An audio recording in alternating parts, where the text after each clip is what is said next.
சொல்லுங்கள் sir. Sir நீ கேட்குறாரு பாருங்க சார். என் பேர் வெங்கடேஸ்வரன். சுகர் பேஷண்ட் இருக்கிறவங்க பிளட் டொனேட் பண்ணலாமா சார்? முக்கியமான கேள்வி கேட்குறாரு.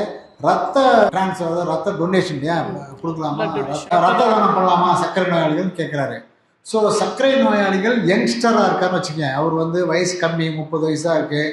அவருக்கு வந்து எந்த பாதிப்பு இல்லை, சர்க்கரைனால கண் பாதிப்பு, ஹார்ட் பாதிப்பு, கிட்னி பாதிப்பு இல்லைன்னா அவர் தாராளமாக சர்க்கரை வந்து பிளட் டொனேஷன் பண்ணலாம், ரத்த தானம் பண்ணலாம். இன்னும் ரொம்ப முக்கியம், எப்போ கொடுக்கூடாதுன்னா ரத்தத்தில் அவருக்கு வந்து ஏதாவது இந்த லிவர், அதாவது மஞ்சக்காமாலை, அந்த மாதிரி ஹெப்படைட்டிஸ் அந்த மாதிரி தான் கொடுக்கக்கூடாது. பட் அதை வந்து செக் பண்ணிட்டு தான் எடுப்பாங்க. அதனால் வெறும் சுகர் தான் இருக்குது, நான் ரத்த தானம் பண்ணலாமா அப்படின்னு சொன்னால் டெஃபினட்டாக நீங்கள் ரத்த தானம் பண்ணலாம். ஓகே, அடுத்த ஒன் மோர் கொஸ்டின். இப்போ ஒரு பிளட் சுகர் இருக்கிற பேஷண்ட் வந்துட்டு எப்படி மற்றவங்களுக்கு பரவுமா? ஸோ தொத்தி பரவுமான்னு சொல்கிறாரு. சர்க்கரை நோய் தொத்தி பரவுமா? இப்போ கணவனுக்கு இருந்தால் மனைவிக்கு, மனைவிக்கு இருந்தால் கணவனுக்கு அப்படின்னு வந்து ஒரு நிறைய இது காமன் கொஷின். நிறைய பேர் பார்த்தீங்கன்னா ஹஸ்பண்டுக்கு ரொம்ப நாளாக சர்க்கரை இருக்கும், அப்புறம் ஒய்ஃபுக்கு சுகர் இருக்காது, திடீர்னு இந்த அம்மாவுக்கும் வந்துடும். அந்த அம்மா வந்து என்கிட்ட வந்து ஒரே பஞ்சாயத்து தான், அவரால் தான் எனக்கு சர்க்கரை வந்துருச்சு.